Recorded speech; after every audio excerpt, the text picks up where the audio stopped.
पौराणिक कथाओं में सबसे अहम किरदार है प्रभु श्री राम का, लेकिन राम कथा भी रावण के बिना अधूरी है।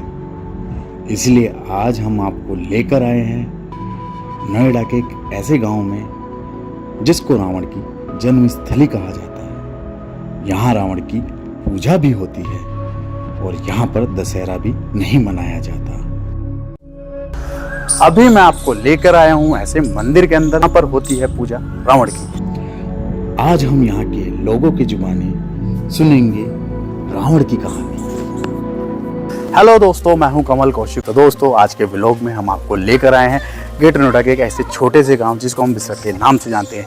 ये वही गांव है जहां पर रावण का जन्म हुआ था। तो आज हम आपको रावण के जन्म से जुड़ी हुई और उनका जैसे यहाँ पालन पोषण हुआ था, सारा सब चीज़, शिक्षा दीक्षा, उन सब के बारे में हम आपको विस्तृत रूप से जानकारी देने वाले हैं। और इस मंदिर का जो इतिहास है रामायण काल से भी जुड़ा हुआ है।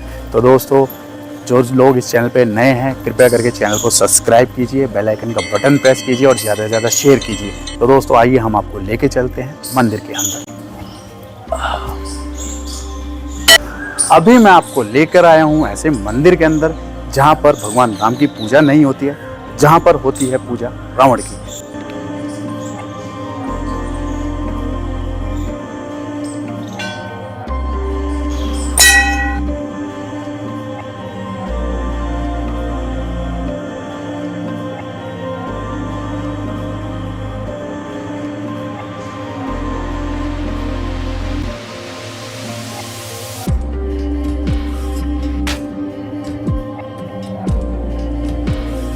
इस शिवलिंग की स्थापना जब पृथ्वी की संरचना हुई थी उसी के दौरान हुई थी। इसकी जो संरचना करी थी ब्रह्मा जी के जो मानस पुत्र थे पुलस्त्य ऋषि, उन्होंने करी थी। जब ब्रह्मा जी ने सप्त ऋषि को बोला कि आप सृष्टि की संरचना कीजिए, तो जो पुलस्त्य ऋषि थे वो सप्त ऋषि थे।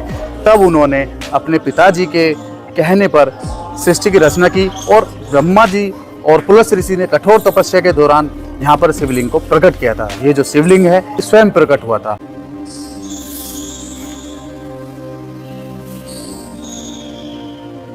पुलस्त्य ऋषि के पुत्र विश्रवा की यही तपस्या स्थली थी, जो कि रावण जी के पिताजी थे।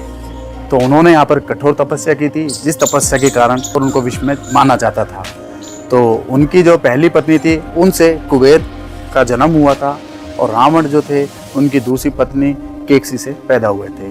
तो यही जो रावण की है जन्मस्थली यही है। ये जो मेरे पीछे मंदिर देख रहे हैं यही है शिवलिंग जिसकी रावण ने कठोर तपस्या करी थी। पहले इस गांव के नाम को विश्रवा के नाम से जाना जाता था, लेकिन जैसे समय बदलता गया, टाइम बदलता गया, उसके हिसाब से इसका नाम विश्रक रख दिया। तो रावण ने यहाँ पर अपने पूरी शिक्षा गहन अध्ययन पूरा यहीं पर करा था।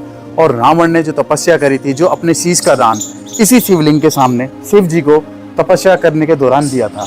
तो शिव जी उनसे प्रसन्न हुए और प्रसन्न होने के बाद शिव जी ने उनको 10 मुखी शीश का वरदान दिया और विश्व में जीतने का, और जो उनके मतलब चलने तक से पृथ्वी कांपती थी, सारे जो वरदान प्राप्त थे वो उनको यहीं शिव जी के द्वारा मिले थे जब उन्होंने कठोर तपस्या करी थी। यह जो शिवलिंग है यह बहुत ही दिव्य शिवलिंग है, जिसके हम आज आपको अच्छे से दर्शन कराने जाने वाले हैं। तो आइए मेरे साथ, मैं आपको दर्शन कराता हूँ इस दिव्य शिवलिंग के।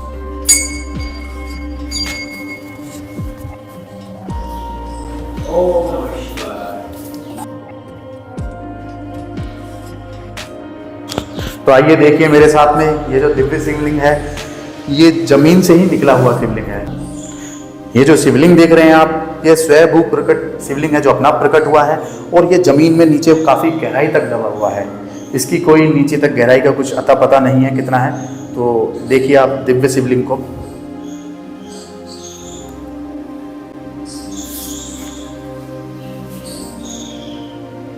ऐसा भी कहा जाता है कि रावण ने हमेशा 10 दिशाओं को बांधकर पूजा की थी। रावण ने अपने 10 सिर को काटकर यहीं पर चढ़ाया था, जिससे उन्होंने भोलेनाथ को प्रसन्न किया था। यह शिवलिंग बहुत ही दिव्य और अलौकिक शिवलिंग है।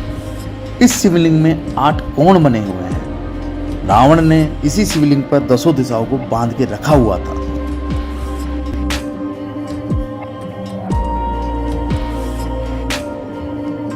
विश्रवा ने यहाँ से लगभग 50 किलोमीटर की दूरी पर एक कैलासा नाम की जगह है, जो कि गाजियाबाद में स्थित है। वहाँ पर भी उन्होंने एक शिवलिंग की स्थापना करी थी, जो शिवलिंग काफ़ी तपस्या के बाद में प्रकट हुआ था। वह भी स्वयं प्रकट शिवलिंग है। तो माना जाता है कि उस शिवलिंग पर लगातार दूध की बूंदें गिरती रहती थी, तो जिसकी वजह से उस मंदिर का नाम दूधेश्वर नाथ मंदिर रखा गया था। तो उस मंदिर का जो रास्ता रावण के पिताजी और रावण यहाँ से वहाँ पर तपस्या करने जाते थे, नीचे से यहीं सर एक रास्ता बना हुआ है जो सीधा वहीं पर जाके निकला हुआ है, तो वो भी हम आपको आज दिखाने वाले। आइए।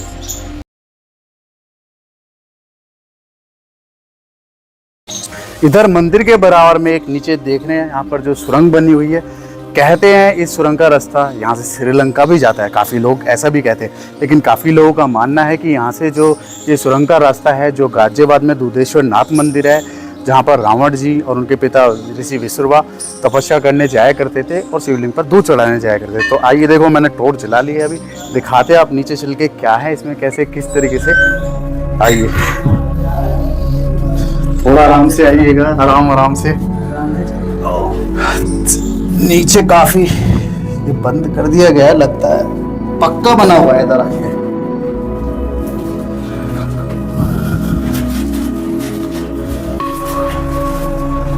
तो यहाँ पर जैसा कि देखिए, पहले बताते हैं यहाँ पर बहुत बड़ी सुरंग होया करती थी। यहाँ से कच्चा रास्ता बना हुआ था, लेकिन अभी लेंटर डाल के इसको बंद कर दिया गया है ताकि लोग इसको यूज ना करें आगे जाने के लिए, ताकि देखो जान मान की हानि ना पहुंचे, क्योंकि ये भारत की धरोहर है, इसलिए इसको बंद कर दिया गया है। तो इसमें इधर गेट भी था ना? अच्छा, गेट वेट भी था। वैसे तो पूरे विश्व भर में दशहरे का जो त्योहार होता है बड़े धूमधाम से मनाया जाता है, क्योंकि उसी दिन भगवान राम रावण का वध करके वापस जो आए थे, अयोध्या लौटे थे, तो जिसकी खुशी में दशहरे का जो पर्व मनाया जाता है।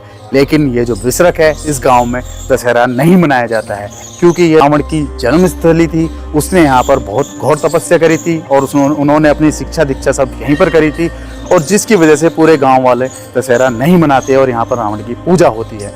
तो रावण का जो इतना तपस्या से शिव जी खुश हुए, प्रसन्न हुए थे, तो अगर यहाँ पर आज के टाइम में किसी भी इंसान को अगर सांप खा लेता है तो उसका जहर उस पर नहीं चढ़ता। दोस्तों, यहाँ के इतिहास के बारे में, जो इस मंदिर से जुड़ा इतिहास है विसरक का, इसके बारे में आपको विस्तृत रूप से जानकारी दे चुके हैं, और रावण के जन्म से लेकर जो उन्होंने यहाँ तपस्या करी थी उस सब के बारे में आपको विस्तृत रूप से जानकारी मिल चुकी है। लेकिन सवाल उठता है कि रावण यहाँ से श्रीलंका कैसे गए, तो उसी के बारे में मंदिर के जो पंडित जी, आचार्य जी हैं, प्रिंस जी, उनसे हम आपको विस्तृत रूप से आज जानकारी देने वाले हैं। तो पंडित जी बताइए कि यहाँ से रावण जी जो थे वो लंका कैसे पहुँचे? भैया, यहाँ से रावण जी लंका पहुँचे। लंका जो कि शंकर जी ने अपने पार्वती माता के लिए बनवाई थी। पार्वती माता रुष्ट हो गई थी। अच्छा, वो जो बनाई थी लंका शिव शंकर ने पार्वती जी के लिए। तो पार्वती माता जब रुष्ट हो गई तो लंका बनवाई गई। कुबेर भगवान विश्वकर्मा जी को आदेश दिया शंकर जी ने कि आप जाकर मेरे लिए सोने की नगरी बनवाओ। जब उन्होंने सोने की नगरी बना के तैयार कर दी, शंकर जी को दे दी, तो उस टाइम वैसा ये उठा कि इसका पूजन किससे करवाया जाए। तो पूजन करवाने के लिए सृष्टि में सबसे विद्वान रावण के जो पिताजी थे, तीनों लोकों में सबसे बड़े विद्वान वही थे, ऋषि विश्रवा। उनको बुलवाया गया, उन्होंने गृह प्रवेश करवाया। जब गृह प्रवेश करवाया तो शंकर जी बोले कि आप क्या दक्षिणा लेंगे, जो आज भी आप लोग देते हैं। तो आज आप लोग पंडित जी तय करके पहले ही से जाते हैं। पहले ऐसा नहीं था, पहले जो पंडित जी ने मांग दिया वो दे दिया, सामने मांग लिया वही हो रहा, वो दे दिया जाता। तो शंकर जी से बोले कि आप मांगो, क्या मांगना चाहते हो। उन्होंने बोला कि आपसे क्या मांगना, आप ही का दिया हुआ खा रहे हैं, और आज सृष्टि में सब उन्हीं का दिया हुआ खाते हैं।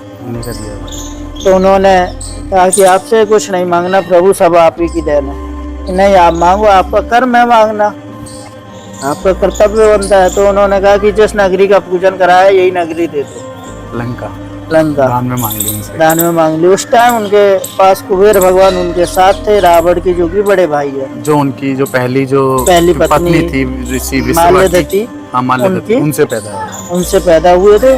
तो कुबेर भगवान का भविष्य देखते हुए उनको वहाँ का राजा बना दिया गया। और जब कुबेर भगवान को राजा बना दिया गया तो उस टाइम रावण के भी मामा, जैसे महाभारत में मामा का मामा सब नहीं थे, वो आया पार्ट, वैसे इसी में भी मामा का पार्ट में आया है।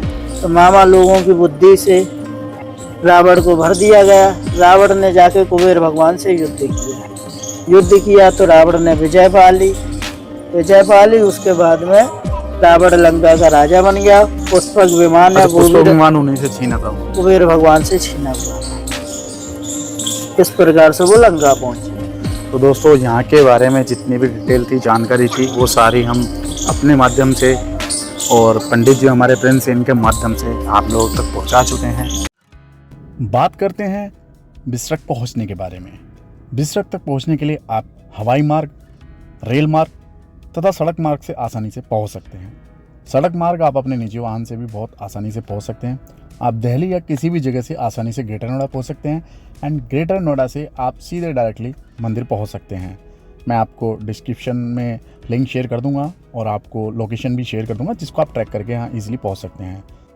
प्राइवेट वाहन के लिए आप किसी भी जगह से बस या फिर कैब करके डायरेक्टली ग्रेटर नोएडा पहुँच सकते हैं। जो लोग बस से जाना चाहते हैं वो ग्रेटर नोएडा पहुँचने के बाद वहाँ से आपको ई रिक्शा या फिर ऑटो का ऑप्शंस मिल जाते हैं, जहाँ से आप आसानी से यहाँ पहुँच सकते हैं। यहाँ का सबसे निकटतम रेलवे स्टेशन है दिल्ली में निजामुद्दीन। आप निजामुद्दीन के लिए कहीं से भी अपनी ट्रेन बुक करा सकते हैं। देन वहाँ से आपको ऑटो रिक्शा, शेयरिंग कैब या बस की फैसिलिटी ईजिली मिल जाती है। और बात करते हैं यहाँ का सबसे निकटतम हवाई अड्डे के बारे में। यहाँ का सबसे निकटतम हवाई अड्डा है इंदिरा गांधी इंटरनेशनल एयरपोर्ट।